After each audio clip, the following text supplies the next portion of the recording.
रं रामनारायणं जानकीवल्लभम् अच्युतं केशवं कृष्णदामोदरं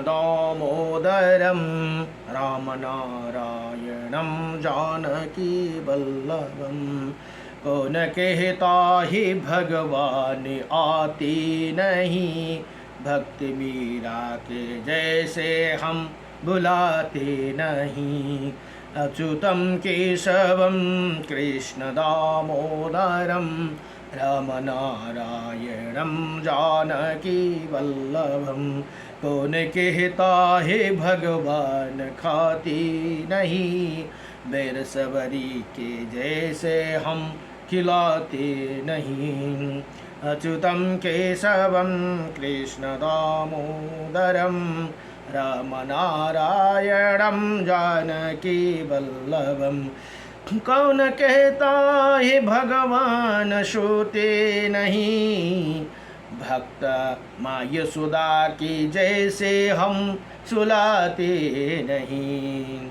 अम्मा यशोदा की जैसे हम सुलाते नहीं। अच्युतं केशवं कृष्ण दामोदरं रामनारायणं जानकीवल्लभं कौन कहता है भगवान नाचते नहीं, गोपियों के तरह हम नचाते नहीं। गोपियों की तरह हम नचाते नहीं। अच्युतं केशवं कृष्ण दामोदरं रामनारायणं जानकीवल्लभम् कृष्ण गोविंद गोपाल गाते चलो, कृष्ण गोविंद गोपाल गाते चलो, गाते चलो नाम जपते चलो, काम करते चलो, नाम जपते चलो, काम करते चलो।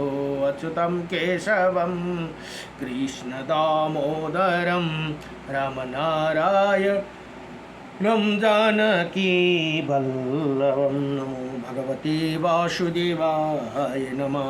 अब यहाँ 73 अध्यायमा 73 अध्यायमा अब बैराजको वृत्तान्त भनेर यहाँ बताउनुहुन्छ।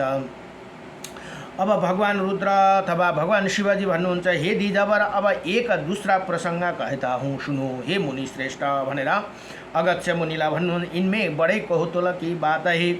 जिस समय मैं जल में था तब ये घटना घटी थी। हे विप्रवर, सर्वप्रथम ब्रह्मा जी ने मेरे सृष्टि करके कहा तुम प्रजाओं की रचना करो भनेर भगवान रुद्रलाई बताउनु भयो रे ब्रह्मा जी ले, किंतु इसी कार्य की जानकारी मुझे प्राप्त नहीं थी भनेर यहाँ बताउनुहुन्छ। अतः मैं जल में तपस्या करने के लिए चला गया। जल में गए अभी एक क्षण भी हीन हुआ था, जो ही मैं पठाता हूँ ते ही परम प्रभु परमात्मा मुझे झांकी मिली भनेर यहाँ बताउनु भयो। पुनः पुरुष की आकृति केवल अंगूठे के बराबर थी। मैं मन को साधन करके उनका ध्यान करने लगा। इतने में ही जल में 11 पुरुष निकल गए। अब इतने में ही 11 रुद्र निकल आए। उनकी ऐसे प्रतिभा थी मानो प्रलय काल की अग्नि हो। वही अपनी किरणों से जल को संतप्त कर रहे थे। मैंने उसने पूछा आप लोग कौन है जो जल से निकलकर अपने तेज से इसी पानी को अत्यंत तृप्त कर रहे हो। साथ ही ये भी बताइए कि आप कहाँ जाएंगे। इसी प्रकार मेरे पूछने पर उन्हें आदरणीय पुरुष ने कुछ भी नहीं कहा भनेर यहाँ भगवान शिवजी बताउनुहुन्छ। वो सभी परम प्रशंसनीय ब्राह्मण थी। बिना कुछ कहे वो चल पड़े। तदंतर उनके जाने के कुछ ही क्षण बाद एक अत्यंत महापुरुष आए, जिनके आकृति बहुत सुंदर थी भनेर यहाँ बताउनुहुन्छ।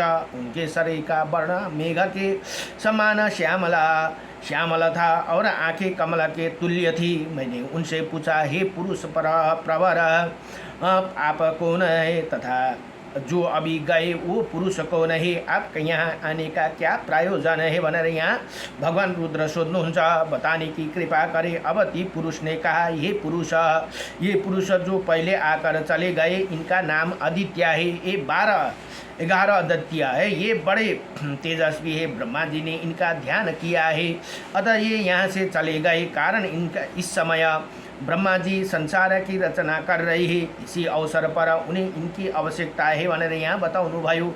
ये देव ब्रह्मा के सृजन किए हुए जगत की रक्षा का भार इन पर अवलंबित होगा, इन्हें में कोई संयम नहीं है भनेर यहाँ भन्नुहुन्छ। अब भगवान रुद्र फेरि सोध्नुहुन्छ, हे भगवान, आप महान पुरुष के भी सिर मोर है, मैं आपको कैसे जानूँ? आप अपने नाम तथा स्वरूप का परिचय बताते हुए सभी प्रसंग बताने की कृपा कीजिए भनेर फेरि भगवान रुद्र ती पुरुषलाई प्रार्थना गर्नुहुन्छ, क्योंकि मुझे आपको संबंध में अभी कोई ज्ञान नहीं। इसी प्रकार भगवान रुद्र के पूछने पर उन्हीं पुरुष ने उत्तर दिया, मैं भगवान नारायण हूँ भनेर यहाँ भन्नुभयो। मेरी सत्ता सदा सर्वत्र रहती है, मैं जल में शयन करता हूँ, मैं आपको दिव्य आँखों दे रहा हूँ, आप मुझे अब देख सकते हैं। जब उन्होंने मुझसे ऐसी बात कही तब मैंने उन पर पुनः दृष्टि डाली, इतने में ही जिनकी आकृति केवल अंगूठे के बराबर थी वो अब विराट रूप में दिखने लगी। यहाँ भनेर विराट रूप को उत्पत्ति भयो भनेर यहाँ भगवान शिवजी बताउनुहुन्छ। उनका वो तेजस्वी विग्रह प्रदीप्त था, उनकी नाभि में मैंने कमल का दर्शन किया, सूर्य के समान वो ब्रह्मा जी भी दिखाई पड़े तथा उनके समीप ही मैंने स्वयं आपने को भी देखा भनेर यहाँ भगवान रुद्र बताउनुहुन्छ। उन्हीं परमात्मा को देखकर मेरा मन आनंद से भर गया। हे विप्रवर, तब मेरे मन में ऐसी बुद्धि उत्पन्न हुई, इनकी स्तुति करूँ। सुब्रत फिर तो निश्चित विचार हो जाने पर इसे स्तोत्र उन्हें विश्वात्मा परम प्रभु की आराधना करने लगा भनेर यहाँ बताउनु भयो। मुझमें तपस्या का बल था, इसमें इसी प्रभु शुभ कर्म को और मेरी बुद्धि प्रवृत्त हुई भनेर यहाँ भन्नुहुन्छ। मैं रुद्र ने कहा। अब भगवान रुद्र भन्नुहुन्छ यहाँ, जिनका अंत नहीं, जो विशुद्ध चित्त वाले सुंदर रूपधारी, सहस्त्र भुजा वाले सुशोभित एवं अनंत किरणों को आकर है तथा जिनका कर्म महान शुद्ध और देह परम विशाल है भनेर यहाँ भगवान रुद्रले ती विराट पुरुष को प्रार्थना गर्नुभयो। उन्हीं परम ब्रह्मा परमात्मा के लिए मेरा नमस्कार है। अखिल विश्व को दुख दूर करने वाला, जिनका सहज स्वभाव है, जो सहस्त्र बनेको 1000 सूर्य एवं अग्नि के सामने तेजस्वी है, संपूर्ण विद्याए जिसमें आश्रय पाती है तथा समस्त देवता जिन्हों निरंतर नमस्कार करते, उन्हें चक्र धारण करने वाला, कल्याण के स्रोत प्रभु के लिए मेरे नमस्कार है भनेर मेरा नमस्कार है।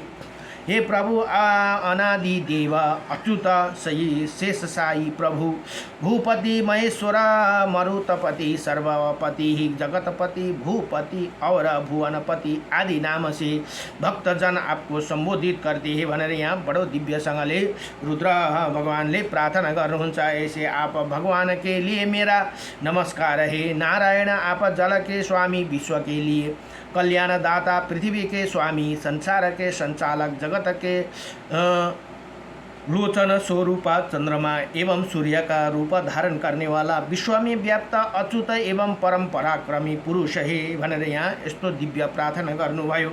आपकी मूर्ति तर्क का विषय नहीं है और आप अमृत स्वरूप तथा अविनाशी है। हे नारायण, प्रचंड अग्नि के लपट में आपके श्री विग्रह को समानता करने में असफल हुए भनेर यहाँ बताउनु भयो। आपके मुख चारों ओर है, आपकी कृपा से देवताओं का महान दुख दूर हुआ है। हे सनातन प्रभु, आपके लिए नमस्कार है, मैं आपकी शरण में आया हूँ भनेर यहाँ भगवान यहाँ रुद्र बताउनुहुन्छ। मेरे रक्षा कीजिए प्रभु, आपका अनेकों स्वरूप का मुझे दर्शन हो रहा है भनेर यहाँ जो विराट स्वरूप भगवान को थियो नि, त्यही विराट स्वरूप को यहाँ प्रार्थना गर्नुहुन्छ। आपके भीतर जगत का निर्माण करने वाला सनातन ब्रह्मा तथा ईशा दिखाई पड़ रहे हैं भनेर भन्नुहुन्छ। उन्हीं आप परम पितामह के लिए मेरा नमस्कार है। संसार रूपी चक्र में भटकने वाला परम पवित्र अनेकों साधक उत्तम मार्ग पर चलते हुए भी आपका आराधना में जब कंठ कथम चित्त किसी प्रकार सफल होते हैं तब आदि देव ऐसे आप प्रभु की आराधना करने की मुझ में शक्ति ही कहाँ है भनेर यहाँ बडो दिव्यसँगले रुद्र भगवान प्रार्थना गर्नुहुन्छ। अतः हे देवेश्वरमयी आपकी केवल प्रणाम करता हूँ। हे आदि देव आप प्रकृति से परे एकमात्र पुरुष है जो सौभाग्यशाली पुरुष आपके इसी स्वरूप को जानता है उसे सब कुछ जानने की क्षमता प्राप्त हो जाती है भनेर यहाँ बड़ो दिव्यसँगले बताउनुहुन्छ। आपकी मूर्ति बड़ी से बड़ी और छोटी से छोटी है। आपके स्वरूप में जो गुण है वही हठपूर्वक विभाजित नहीं किया जा सकते। भगवान आप बागेंद्र की मूल कारण अखिल कर्म से परे और विश्वात्मा है। आपका ये श्रेष्ठ शरीर विशुद्ध भाव से ओतप्रोत है। आपकी उपासना में संसार के बंधन काटने की शक्ति है।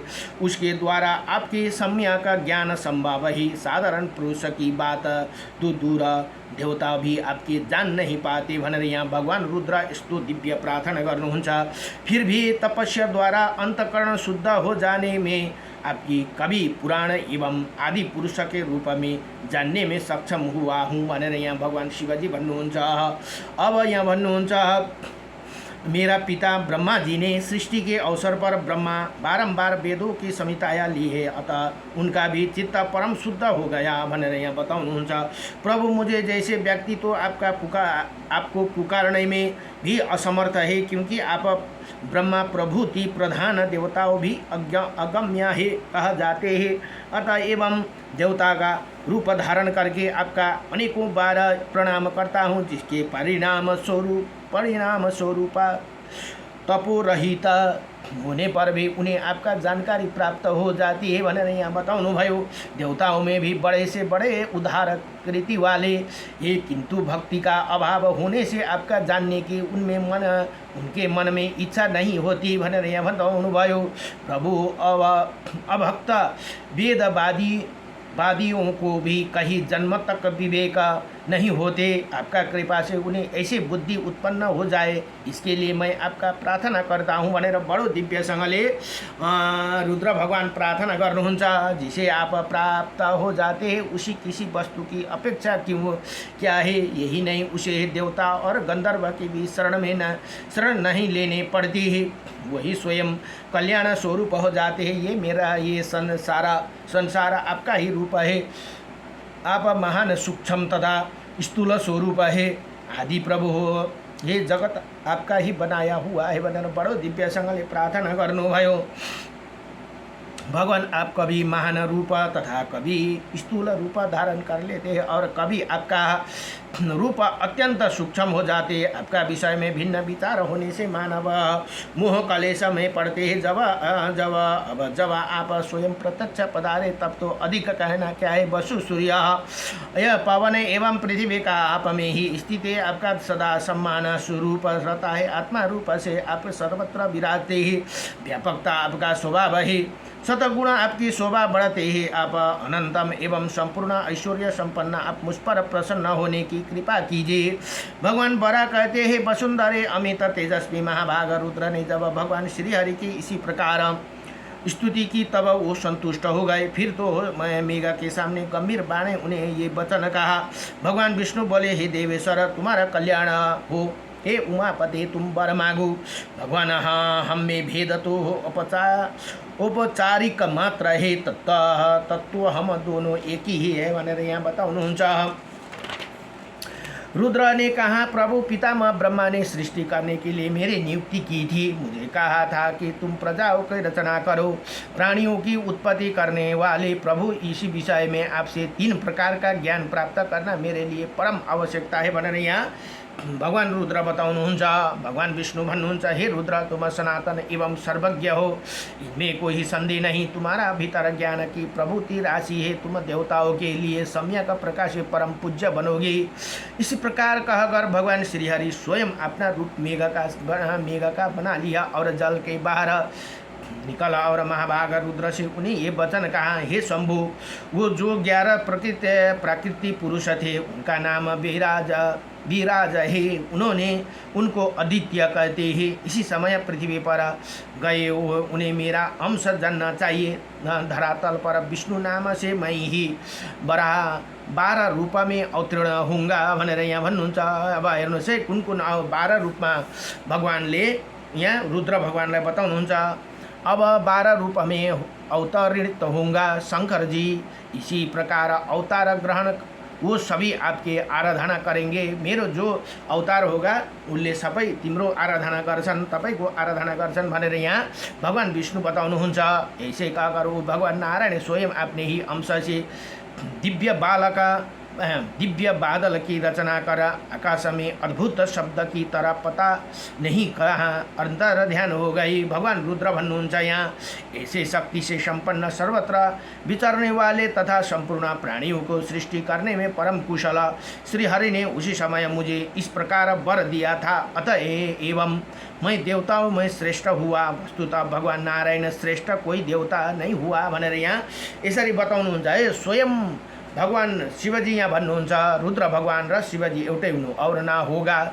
सजन श्रेष्ठ पुराणों और वेदों का यही रहस्य है। मैं आप लोगों के सामने ये सब प्रसंग बता दिया जिसमें स्पष्ट हो जाता है कि ये जगत एकमात्र भगवान श्री हरि का उपासना की जाना चाहिए भनेर यहाँ यसरी बताउनु भयो। श्री यति भनेर श्री वराह पुराणको 73 अध्याय सम्पूर्ण भयो। नमो भगवते वासुदेवाय। हरे परमात्मने नमः।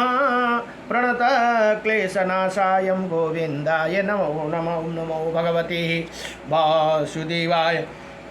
श्री कृष्ण गोविंद हरे मुरारी। हे नाथ नारायण वासुदेवं श्री श्याम नारायण ये मुकुंद लक्ष्मीपते केशव वासुदेवं। नमो भगवते।